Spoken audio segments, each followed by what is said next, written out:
Hall, presented by Sankofa.org and For Freedoms. Before we begin, I would like to acknowledge the ancestors, all those who came before us, who paved a way for us to be here today, our Native and Indigenous brothers and sisters, our African ancestors, all our relations who sacrificed so much for us to gather in community. My name is Gina Belafonte. I'm an artivist and the executive director of Sankofa.org. Sankofa.org is a nonprofit organization that educates, motivates, and activates artists and allies in service of grassroots movements and equitable change. We use art as a tool to engage the public. Our co-presenters this evening are For Freedoms, which is an artist-led organization that models and increases creative civic engagement, discourse, and direct action. They work with artists and organizations to center the voices of artists in public discourse, expand what participation in democracy looks like, and reshape conversations about politics. Recently, For Freedoms had an incredible campaign reclaiming the freedoms of Norman Rockwell's paintings, which were freedom of worship, freedom of speech, freedom from fear, and freedom from want.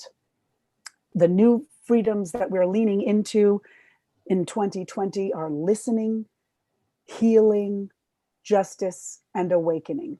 And today, our town hall, Awakening, is with the daughters of the movement. Please join me in welcoming this sisterhood of women.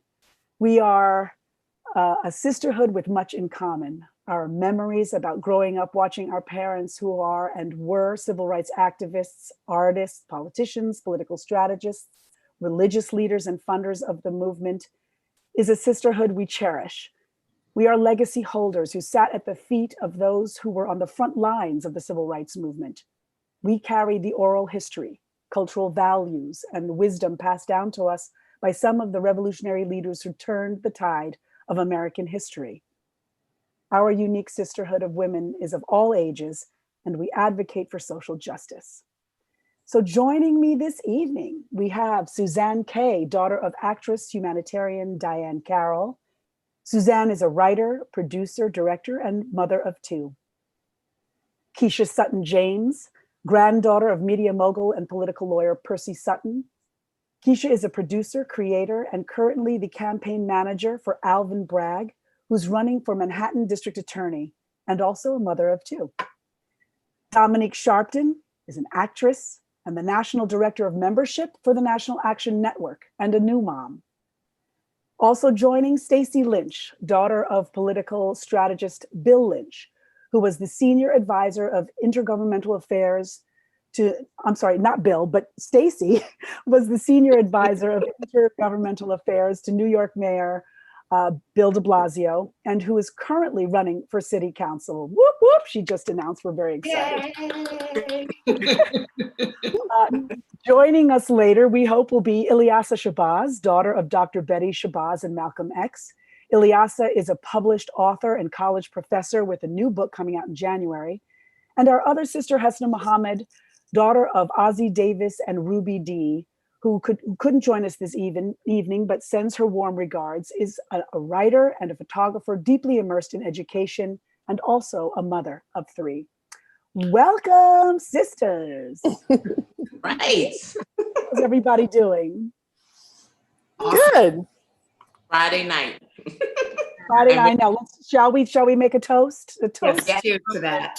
A toast to us surviving to this point, bringing cheer and joy and goodwill to all those who join in with us, and for beginning to shape a new beginning in 2021. Cheers.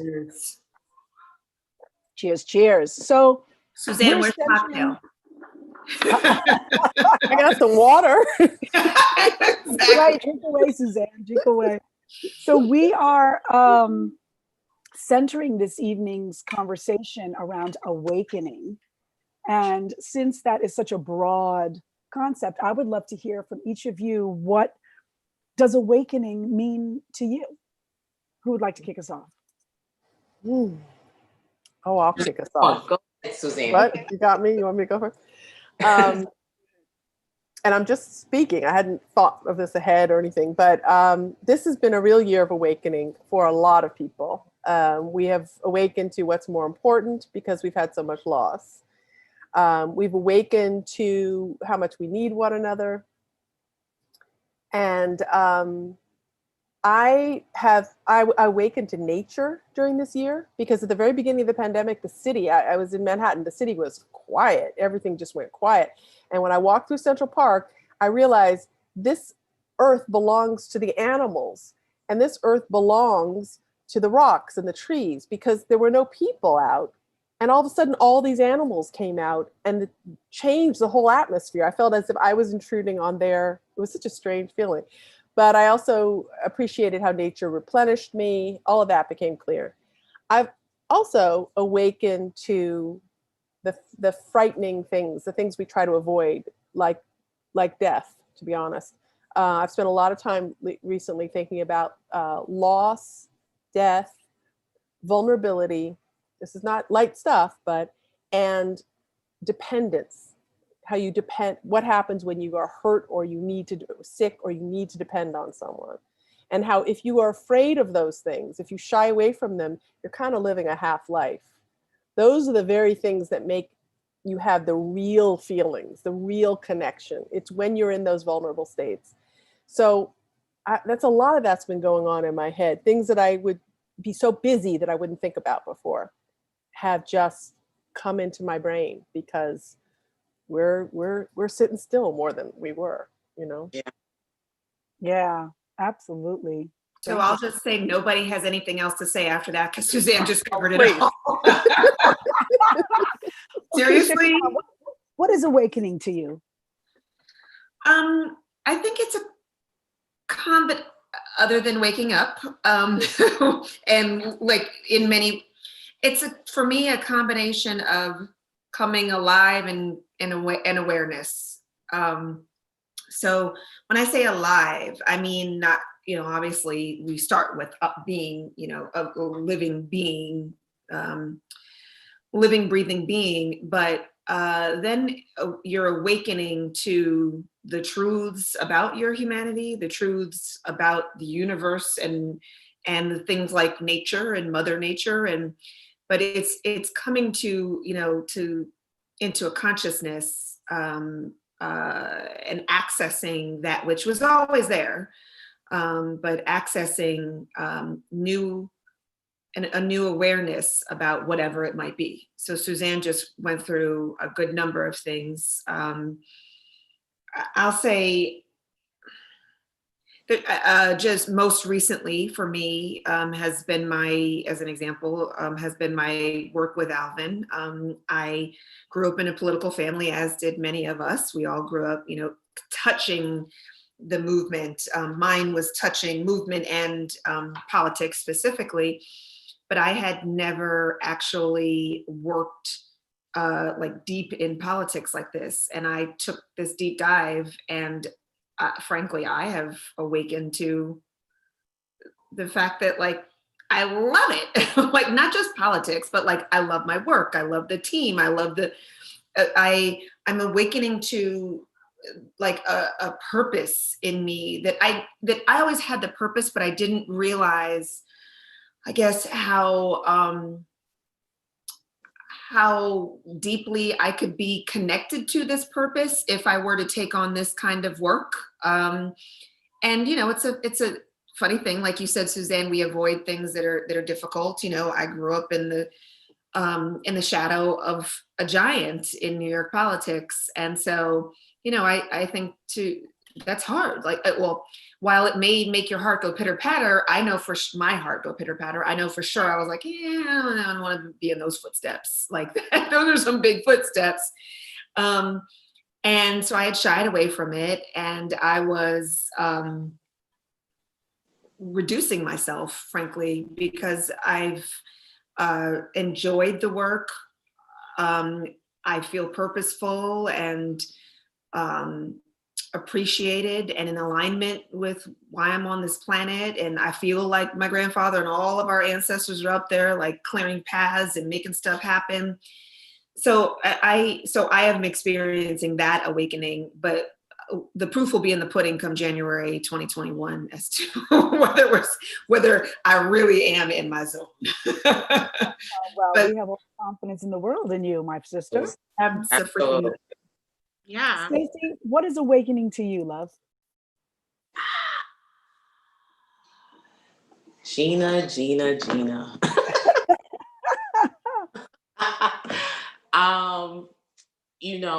Working in the mayor's office, particularly during a pandemic, you learn some very valuable lessons. You Especially can't on where they're prioritizing. Absolutely. Can I interrupt real quick, Stace? I want to give everybody who's listening some context. Stacey is super humble, so she won't say this, but she essentially ran all things Black and brown for the de Blasio. Okay, don't say that.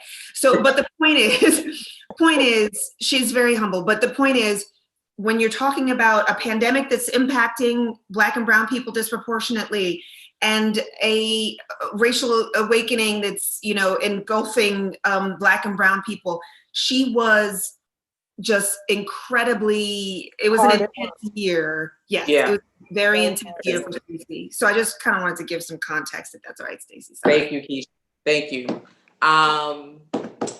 Listen, the biggest lesson that I learned during the pandemic and working in the mayor's office is you can't control everything. Right? And I'm a control freak. Like, I was a control freak. And I had to learn that people have their own ideas, their own way of doing things, right or wrong. And the only person that I can really control is myself, right? Mm-hmm. And so that was the most valuable awakening for me. And during that process, and I'm still in that process, I'm learning to take better care of Stacey, of myself. Word. Right? Before I used to give it away. I'm going to take care of everyone. And I still do. That's you do. Yeah, you're so generous. Really do. I do. Right. But that was without a doubt the most valuable awakening for me, Gina. And it's a process. I learn how to take better care of myself every day, and I try to share with my sisters how to take better care of themselves. And so, that without question, it is my awakening in 2020. I'm sure I'll have more in 2021. I'm a work in progress, but yeah. Beautiful. And Dominique, what about you? What is awakening for I don't know Dominique? if we have enough time. Come on, Dom, we're here for you. For me, okay, so yes, my sisters said it all so eloquently, and this is why I allow them to be my big sisters and mentors and support system and everything, because they're just amazing, can't you see? But for me, awakening connects to the spiritual. It connects to the higher being. It connects to, what is beyond your control, and how you physically can connect to that spiritual realm. I think that's what awakening has been for me. Awakening, especially in this age or this day that we're currently living in, you have to connect to that spiritual realm, that higher being, or whatever it is that, you believe in, that is beyond your physical capabilities to do for yourself. And I have had many moments of having to search for that spiritual connection when my physicality or my physical being was stretched, was tired, was depressed, was anxious, was, was done. you know.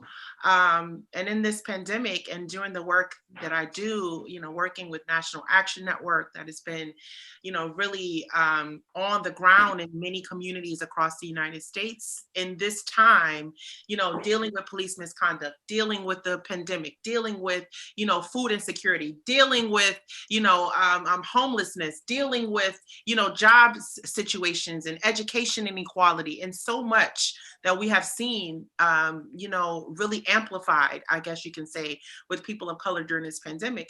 You know, it's hard. It's hard. And then having to go home and deal with your own, you know, personal things, you know, it's difficult. It's difficult to show up being fully you know, in moments. And so you got to connect to that spiritual being. What is that thing that wakes you up in the morning? It's not you. We don't wake ourselves up. There's something moving, going on, you know, that is beyond us, that helps us to wake up, helps us to get in our purpose, helps us to continue moving forward. And so I have learned how to you know, really be awakened by that spiritual connection. And I believe in God, and I know that God is in this and God is in me. And I have really, really seen God move through me and show up in many different places right now in my life. And so she's our baby. She's the baby. Yeah, she is our baby. She is our baby. All that wisdom coming out of the baby. Well, you know, thinking about awakening for me, I think about this year in particular, and also, you know, to the pandemic. I, you know, really feel like I've been awakened to parts of myself that I think I felt a little bit of imposter syndrome around, or that I just never really exercised out loud with other people. And to Dominique's point, some of that is my spirituality. You know, right when the pandemic hit and we went into lockdown, Sankofa.org, you know, had to pivot. And as the executive director, I had to figure out, all right, well, what are we going to do? And one of the first things we did were to facilitate guided meditations twice a day, every day for about 4 months, so that people could, because immediately I thought, oh, people's mental health, we have to like help make sure people are not freaking out and that they understand that there's a community and that we're in this together. And so waking up to that for me has been really empowering. And it's also humbled me in a way, the people that kept coming to the guided meditations, which we still do. And then the people of other organizations who asked me to facilitate guided meditations for their platforms and things like that. I was like, oh, that was a huge awakening for me to be a femtor and a leader in that way. I'm used to using my skills in other ways and in my leadership in other ways. And for me, that was a wonderful awakening for me. So actually, you know what, I'm inspired by this idea of awakening. And I'm wondering if, and I don't know, this might be more difficult, but if we can remember a time in our parent or grandparent's life where they had an awakening that we either witnessed or that we heard about or that was talked about. Do any of you remember any, or even from your perspective, looking back at the life of your parent or grandparent, was there a moment where you thought, oh, there was a big awakening there? And it doesn't necessarily have to be something that was a positive awakening. I mean, it was positive that they were awakened, but something unfortunate might have happened that awakened to the realities of what, you know, needs to shift or what needs to happen. I mean, I have a very personal awakening, which I'm sort of shocked I'm about to share. I'm just thinking if I should share it or not, but I. This is a cliffhanger. But when I was younger, I was afraid of my father. My father stood 6'3" tall. He was a very imposing physical presence. I can understand being afraid of Uncle Harry. Yes, you know, I think we all were a little afraid of Uncle Harry, right? But so he Oh, you're not. Oh, Stacey's like, not me. I mean, she wasn't afraid of him. The physicality, but the brilliance and the drop dead gorgeousness as well, because he's not Uncle Harry to me. Well, what I was going to share was that, you know, he was, for me, very imposing, and I saw how he could command people, and how he was in leadership. And so there were moments when I was actually very scared of him. And I remember one time him like sitting me down and wanting to have a talk with me, and I just started crying, and I was burst out into tears. And he looked at me, not necessarily compassionately, but I think with a little bit of deep frustration, because it was like, oh, geez. And he kind of looked at me, he was like, why are you crying? Like kind of forcefully, which of course sort of totally justified my fear of him. And I looked at him and I very just simply said, you scare me. And I had never seen this in my father before. He softened immediately, so quickly and so intentionally, and looked at me and just said, oh, well, I don't want to scare you. I don't want to do that. And that really opened up a big deepening of my relationship with him. And I was very young, and I'm very, very close with him, as you all know. But it was an awakening, I think, for him to check himself, to have a deeper understanding of how he walked through the world and what his energy and his magnificence actually did just in the presence of people. So I think that was an awakening for him and for me, both. I was thrilled at his tearing up. Gee, that was yeah, that was crazy. You made me cry. Oh, well, it was something that of course I'll never forget, and thank God his reaction was that way, right. because I have seen him sort of fly off the handle in other ways. But anyway, that's for a topic for another discussion. Would anyone else like to share of a memory or a moment that you recognized an awakening in your family? I'll share a moment. And that's Stacey Lynch, right. daughter of Stacey, Bill, yes, political strategist, an amazing man. So please. Thank you. I will share a moment that I had with my father. Oof. I feel you, sister. I didn't come prepared. Before he passed, or even before, like maybe 2 or 3 weeks before he went into the hospital, and I think he knew like his body was shutting down. And I just, I was going through a really tough year. I'd broken up with my boyfriend of like 6 years. My dog Champ had died, and it was rough. And so, I went out on a date, had a great time with this guy, and the guy and I didn't connect, right? And I came home and it was like, I don't know, 6 o'clock in the morning, right? Walked in the door. Sounds like and it was a good time. It was a good time. And my father, I'll never forget this image. He was sitting in a chair waiting for his daughter to come home. And he knew like the heartbreak that I had been going through. And he started to tell me stories about his life that he had never shared with me before. And it was like his daughter seeing another part of him that I've never witnessed before in my life. And that was a deep, deep awakening between a father and a daughter, right? Because I knew him as daddy, someone who was super powerful, smart, brilliant. And at that moment, he became father, right? And gave me advice and said, this is what I went through when I was a young man. And it was just a powerful moment between the two of us. Oh, that's so beautiful, Stacey. So Yeah. beautiful, so fortunate.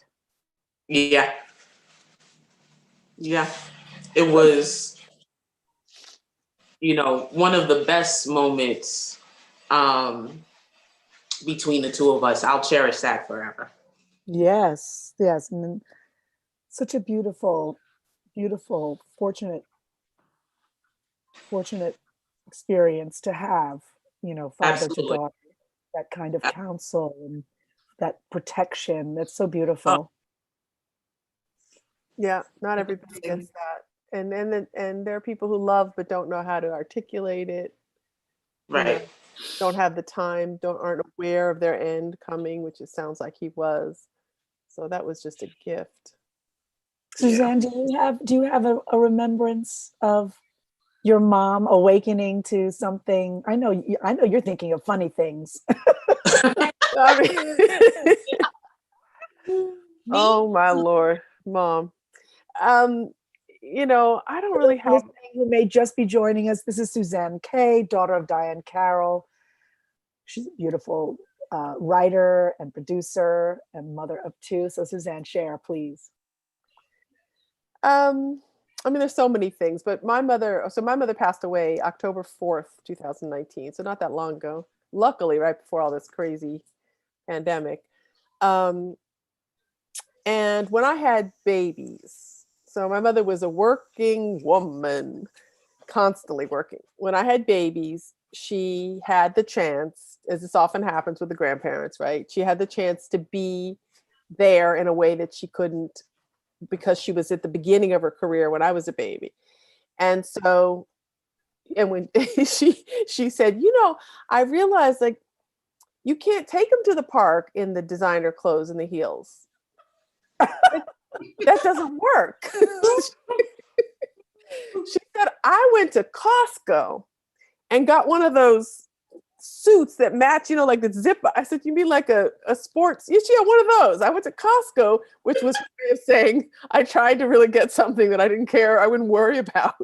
And I got down on the floor and I started playing with the kids. But I was amazed because for her it was like, look what you can do. Yeah. Right. When you take the makeup off and you don't wear the heels and you go out and play with the kids. But it was that chance she had, which often happens with grandparents because the parents are usually working very hard. And and it was her way of also trying to connect to me, to make up for what she wasn't able to do with me by doing it with the children. And so that was a big awakening. It was a big awakening for her. And it was a lot of fun. I lived in South Africa in many of those early years. So she flew to South Africa. She would follow me anywhere, just not to talk to me, just to be with the kids. So yeah, I think that was a second chance for her. That's so sweet. I love it. I love it. Can you share, Dom? What you got? Yeah. So for me, And this is Dominique Sharpton speaking, the beautiful Dominique, an actress, a political organizer, and the daughter of Reverend Al Sharpton. What do you got? thank you. So there's one incident that comes to mind. Some people may or may not know, but I'm somewhat fairly emotional individual. I get emotional. I'm sorry. I choke you all day, every day. From time to time. And I guess, my dad in his work, he has always, tried to tell us that, being emotional in this work it just doesn't work. You can't be emotional. You got to be strong. You got to be strong for the people. You got to be strong. And so I was always the one that my family was okay with being in the background, or because she's gonna cry, Dominique's gonna be emotional, she can't, take it. And so all my life, literally, I've been okay. I've had like breakdowns or whatever in public, and I've seen some things happen, and I'm like, oh, and they're like, oh, okay, put her in the corner, let her cry, Now, when I got older and started working at National Action Network, with dad being the boss as well as being the dad, there was one incident that comes to mind. We were in the courtroom for the verdict of the Sean Bell case. Many of you remember the Sean Bell incident. A man was shot and killed the night before his wedding. He was scheduled to be married and was shot and killed, was in the car with 2 other friends, and police officers shot at the vehicle, and he ended up dying. His 2 friends survived. Anyway, I was sitting in that courtroom as National Action Network had been one of the organizations who had pushed for charges to be brought up on the officers, that were involved in this incident. And we were sitting in the proceedings where they were to come down with the verdict as to whether these officers would be indicted for the killing or shooting of Sean Bell. And I remember it was me, my father, the general counsel of our organization, attorney Michael Hardy. We were sitting in the courtroom and they came down with the verdict, not guilty, no charges, basically. No charges would be, rendered towards these officers. And I remember I lost it in that courtroom. I started wailing, throwing up my arms and screaming, "This is not fair. This is crazy." And I started screaming. Now, mind you, there were about 50 other people in the room who were doing the same thing as me. But my father turned around so fast and he grabbed my arm so hard and he said, "Zip it, stop it right now, sit down and stop it." And I was like, "How could you deal with this? How could you deal?" And he got up. He's never done this. I've never seen him do this. He got up, he walked out the courtroom, and he grabbed me and he stood there and he told me, he said, "Dominique, I cannot do this if you are not strong." He said, "I cannot do this if you are not strong." And for me, it hit me like a brick, because I'm like, dude, how could you be so centered and so calm and so, and he's like, this is an ever ending thing. But if you are falling apart, I cannot do my thing. I cannot be strong for the people, and I cannot be Al Sharpton if you are falling apart. And for me, the awakening was for both of us, because I think that in that moment he didn't realize how much his work and the work that we are involved in affected me. But more so, he didn't realize that he had to take the time to work me through that, to work it with me, and he couldn't just put it off, and he had to really work that moment with me and really work it through with me. And so I think that ever since then, y'all, me and my dad have been like this. Tight. Because it's something connected with us, that this is real for us, but that we are in this together and that we got each other. And he showed his vulnerability. Yes. Yes. Never seen him lose his cool. And he grabbed up and, he was, and I was like, "Oh my God, like, what's wrong with you?" And that's a theme through these stories, where all of us, if you think about it, what we're all talking about is even kind of what I said at the beginning, is each one of us, Gina's story, Stacy's story, your story, and even my mother, all of us were talking about the moment when there was this kind of vulnerability shown on one side or the other, because that's what makes that real connection. I just realized that. I thought all of us, because we got these tough parents and they got to go out and do the fight and do the thing. And the moments we saw behind the toughness are the moments we most remember. Absolutely. Yeah. And on that note, I will share my story, because it wasn't, I don't know that it was his awakening. It was my awakening to, sorry, Gina. Yes, y'all, this is Keisha Sutton James speaking. This is the granddaughter of Percy Sutton, media mogul, lawyer to the movement. And Keisha is an organizer as well. She is running the campaign for Alvin Bragg, who is running for Manhattan DA. So exciting. And a mother of 2. So go ahead, Keish. Thank you. So I'll just say, I was thinking about this. It was funny when you started to ask the question. I was on the coattails of what Dom was talking about in terms of spirituality. And I was like, I got an awakening story for you about me and my spiritual awakening. But honestly, when you shifted it and asked about, our family members, I was thinking, I don't know that this was my grandfather's awakening, but it was my awakening to his pain and his vulnerability. And it was the only time I grew up one floor below him in the same apartment building in Harlem. For those who don't know, he built a radio business that our family built WBLS and radio stations all throughout the country, and then bought the Apollo Theater, renovated it. It was on the verge of being sold into, it was in bankruptcy. It was on the verge of becoming a church, in fact. And our family led, our business led by my grandfather at the time, bought the theater, renovated it, produced and created the television show, etc. He poured so much blood, sweat, and tears and money into that theater, in terms, the vision was, let's have this, let's preserve this gem of Black culture. Let's and not let it become a church. Let's have everybody in the world know and understand just exactly, who we are and what we brought to this world. Let's have it be a business center, a business hub for media on 125th Street in Harlem. Let's have it be the spark of the redevelopment of 125th Street in Harlem. Let's give people jobs. Say all that to say that, he did the television show, blah, blah, blah. And at one point, when I say he did, I'm sorry, I should say this accurately. He created and executive produced the television show, which showed him at the Apollo. We did the show for many years. We were ahead of our time. Basically, people were not ready to come up to Harlem to shoot there, because we built a whole multimedia facility in the Apollo as well because of his vision. So people were not coming up there to shoot shows and commercials and albums. I think 2 albums got done there in the time that we owned it, from 83 to 94.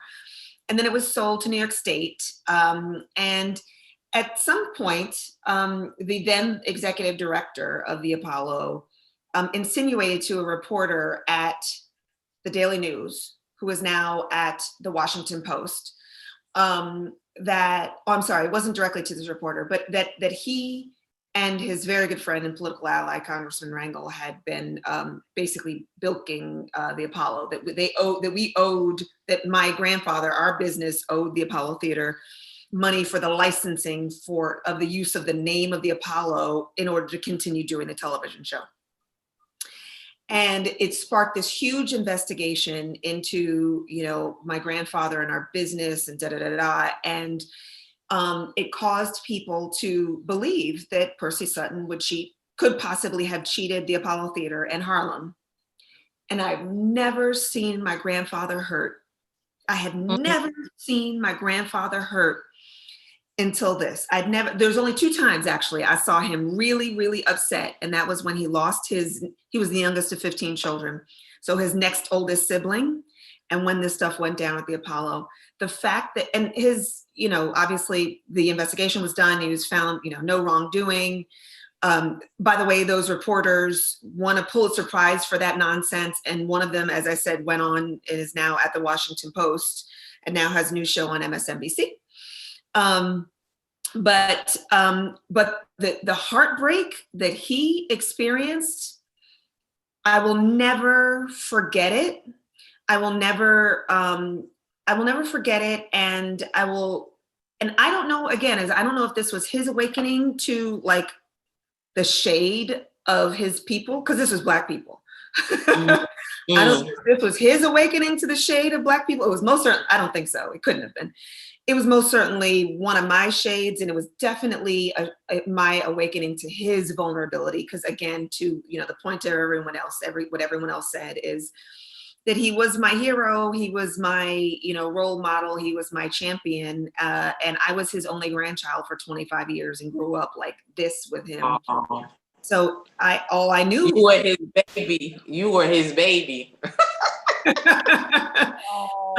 I adore him. I adored and I still adore him. But that was a really, that was when I saw a part of him, like that was the first time I saw hurt in my grandfather. And I had never seen that before. He had always like outsmarted, outworked, and outmoraled everybody.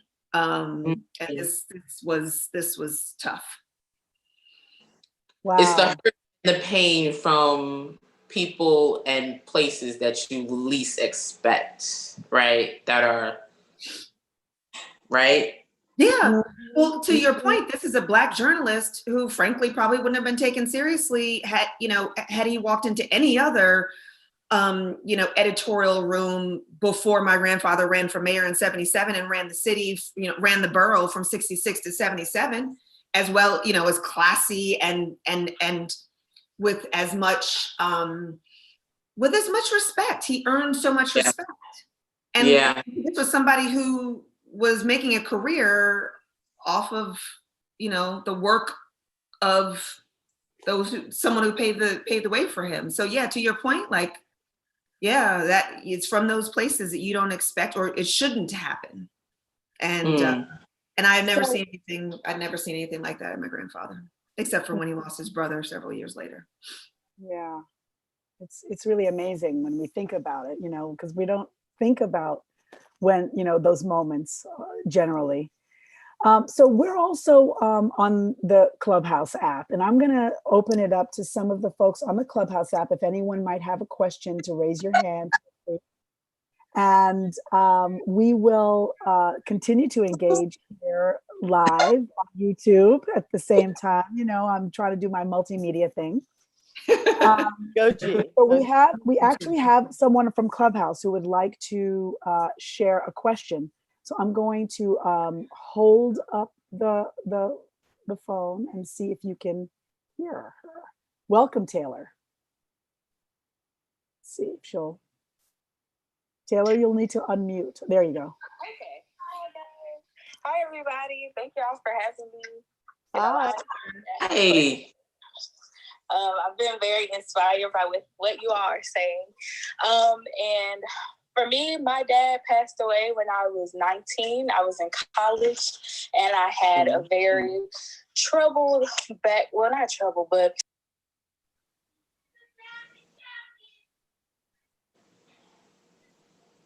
been a process for me to deal with that and move on mentally, and also to see myself in a different light than what others have said about me.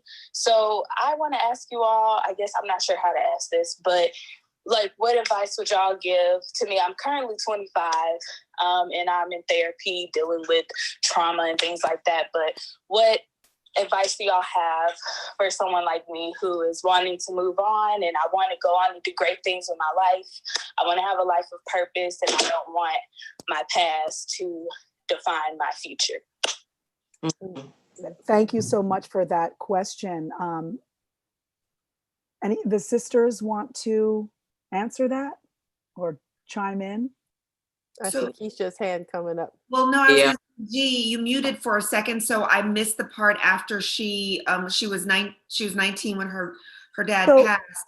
So Taylor's father passed. So do you wanna she carries the weight of that passing? Is that right, Taylor?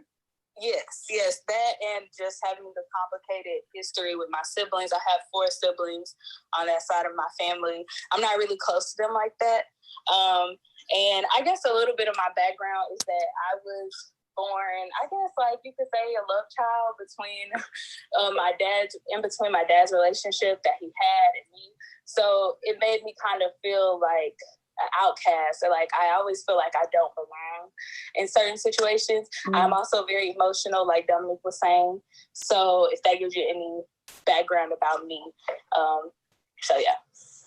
So I'll hop in first. Can I say, Taylor, I'm gonna delete my curses. So effing proud of you for being in therapy and for working to treat yourself. The fact that you, and don't ever be shy or ashamed or afraid to work on yourself and to seek out help, different types of help, and different types of self work. I'm really, really, really proud of you for taking that step. Especially as a young Black woman in America, where there's much of a stigma around us. Around mental health in our community, I should say. Yep. The other thing I'll say is that, and this is much easier said than done, and I'm going to say it to you now, and you may not get it right now. You may get it 10, 15, 20 years from now. But I got to say it, which is that the sooner you can let go of forget it, I'm going to curse. The sooner you can let go of the bullshit, the baggage, the stuff that you're carrying that's in your head, that's talking to you and telling you something that isn't true, that isn't the truth of what we were talking about earlier, which is, what Don was talking about is the divinity of you as a human, created by God and on this planet to live out a purpose. As soon as you can drop all that nonsense that is anything but that, the sooner you will be living a purposeful life, the sooner you will be residing in your wholeness of yourself. And my God, the comfort of being, whole in oneself. I maybe I'm there. I don't know. Don't think so. But I think that frankly, our lives are a constant journey in that way. And I think, Gina's story was, started us off in terms of her dad's, awakening to who he was being and who he needed to be for his child at a later age. So we're always going to be growing. We're always going to be developing. But I just encourage you to, focus your work with your therapist and through everything else that you might do, whether it's meditation or acupuncture. 4 of us go to acupuncture regularly, or yoga or whatever it is. Yeah. That you focus your work on your true self and shut out the noise. And it's falsehood. Yeah. It's falsehood. This outsiderness, that's falsehood. You're God's child. If you, period. In your mind. Yes. Yeah. I think the hardest thing for any of us is that our parents are flawed. And our parents don't usually get a rule book as to how to do what they're supposed to do. Amen. And there's a moment when you have to parent yourself. And that's why I think Keisha said it may take you a little bit to get there, but you have to self-define, and it hurts. It hurts to not have had the parent, make you feel as included and loved and welcomed and adored as we all wanted to feel. There's often a case where a parent falls a little short there, but in the end, that's our work to do. And therapists can be very helpful. Mentors can be very helpful to reflect back to us our true self that Keisha was talking about, and help that other stuff just fade away. You are not other. You are not unloved. You are not the outsider. But I know the feeling you're talking about. I very much know the feeling. All of us to varying degrees have had feeling that we're not legitimate. We're not good enough. We're not worthy enough. We're not this. And it's the work we have to do. And the people who don't do the work, they stay damaged, and often damaged people damage other people, so that's the mess. That's the mess of the world we're in. But you're on the right road, because you started off by saying, I'm doing therapy and I want to get through this. And if you have that will, I'm always drawn to people who have that will. I'll spend as much time with those people as they want, because they have the will. And I believe if you have the will, you're going to find that way. You just sound like someone. Just the fact that you're calling in here and sharing your truth with us is a sign that you're a fighter and you're somebody who wants the light. You're looking for the light, and you're going to get it because you have that personality, And I just want to say one more thing. You're 25 years old. I wish at 25 that I had the insight that you have right now, right? It took me some time to get here. So, don't put that pressure on yourself, right? You know what you need. Trust your instincts. Follow your instincts, right? And have fun. Have fun. Yeah. Yes, that's beautiful. Have fun. We have a few folks in the queue here who would like to ask some more questions. So we're going to start with, hope I don't butcher your name. Is it Castis? Yes, it's Castis. Castis, welcome. Hi, how are you guys? I'm new to this, but I just wanted to, I don't know if you guys mind, but I wanted to provide some advice for Taylor. I'm 34 and I have gone through experiences with my family, as well as my child's father, and so on. So I just wanted to say to her that going to therapy is actually a really great thing. It allows you coping methods to dealing with issues. Furthermore, don't allow what your parents do to define you as a person. You never want to do that. You want to be able to define yourself. So just focus on that and build your relationships with your siblings as you, not as your mother and father, what type of relationship they had. So Thank you. Great advice. Yeah, Wonderful. it was. Thank you. And why would we mind? You're joining the sisterhood. advice circle, the Right. sisterhood. That's right. Making a circle with my arms. Okay, That's what G, this you want is. some Yeah, water? Look, G needs some wine or something. Let G I get have wine, I have water, I have every beverage. That's great. I'm loving this. And so we have something, a comment or a question from Tisha. Welcome, Tisha. Tisha, you need to unmute. Oh, Tisha went away. All right. Well, let's invite someone else up. But this is great. I mean, I'm loving that we're able to talk to folks on different platforms, share our stories, give advice. Welcome, Cheryl. What you got for us? Hey, Gina. Actually, you and I met a year ago at the Time's Up event. I was a Black woman who stood up and caused a lot of waves. So it's nice to see you again. Yes. Well, great. I love Black women who make waves, as you can see. What you guys were talking about hit home. My mother was an activist in Baltimore. As a matter of fact, I grew up listening to her talk about hearing your father speak at, the March on Washington. So my mother was a local activist in Baltimore, and she was one of the people. She was actually in charge of the sign tent. So when everybody came to the March on Washington, of course, they didn't come with their own signs. And my mom was in the sign tent. My Uncle Thomas, a retired judge in Baltimore, helped to pass the Americans with Disabilities Act. He ran the communications tent. So the interesting thing is when I was hearing you all talk about that one moment of awakening, and I remember mine.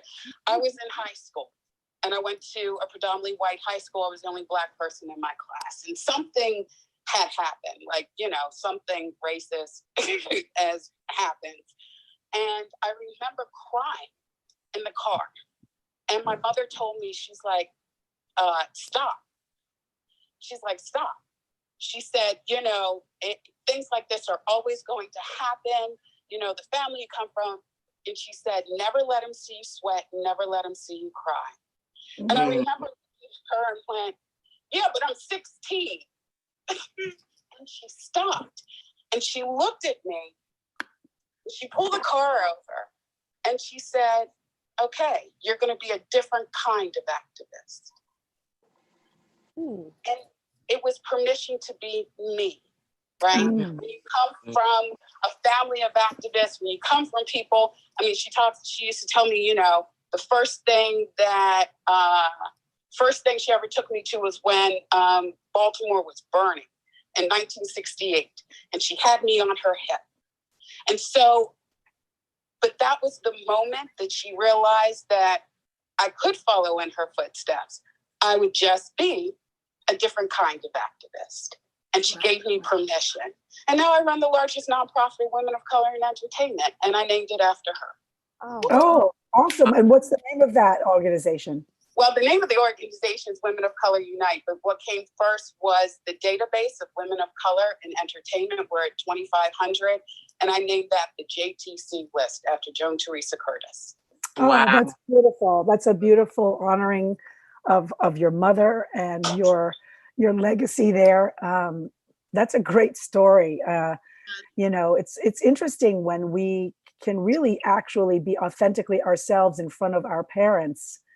We see the transformation that they go through as well as what we go through.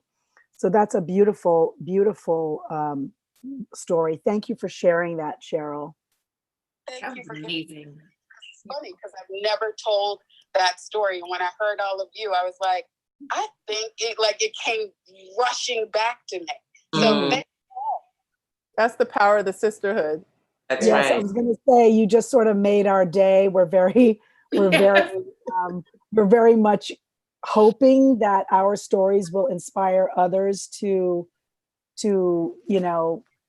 think about their own lives, think about their own stories, their legacies, and that we have so much in common. Can I And say yeah, can I say please. something to your point is that it's our own lives, and it's our stories, sharing our stories that we all know when we speak it out loud, when we share it with our therapist, share it publicly, share it with our girlfriends, whatever it is, it helps us heal.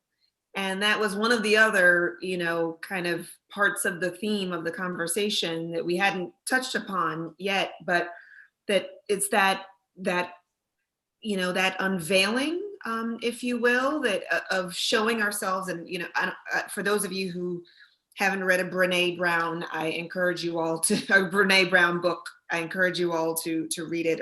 All of her work is around vulnerability. And frankly, we talk amongst ourselves often, and what you just touched upon very clearly, Cheryl, is like the necessity for stoicism in our activism, in the civil rights movement, in abolitionism, through slavery. But when we are able to give voice to that which we have experienced, or that which we have carried down from generations, it's a liberating experience, and frankly, it heals the soul. So thank you, Cheryl, for that may not be weighing on you in a conscious way, but I would bet that subconsciously that just lifted a little weight off of you. So thank you for sharing.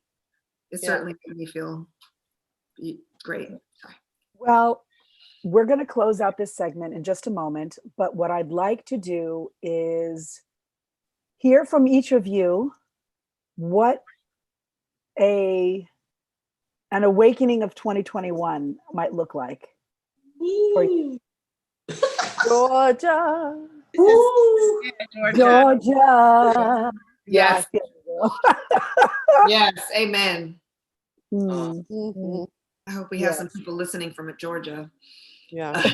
There's a few. There's probably a few. But I think an awakening for me is in 2021, I'm hoping that more people awake to the amazing work that was accomplished and the amazing awakening that happened in the world in 2020 around everyone's relationship to Black and Brown people, everyone's relationship to police brutality. A lot of us have been on this journey for a long time, as in this group for generations, right? And I think there was a shift in 2020. I think something happened in 2020 that we're still all kind of trying to figure out how to define it. And I'm hoping that it wasn't just a one-off moment. I'm hoping that it was part of our ongoing arc toward justice, and that in 2021, folks don't renege on what they have committed themselves to in 2020, that they don't turn back on what they awakened in themselves in 2020, and that we will continue to move progressively and positively all together to heal this planet, to heal ourselves, to heal our generational trauma, to shift policies, and to be more loving and kind to one another. So I'm hoping we continue to awaken to what has been ignited and inspired in all of us in 2020. Yeah. What do you need from us? Here. That was it. You just finished this thing off. You don't need us on this. Cheers to that, G. Here, if I had a glass, I'd toast it. That's it. That's the awakening. Cheers to my sisters. Thank you. All right. Thank you all so much for joining us here with Daughters of the Movement. our town hall of awakening with sankofa.org and For Freedoms. Peace and blessings to everyone. Much love. Much love. Happy holidays. as That's well. right.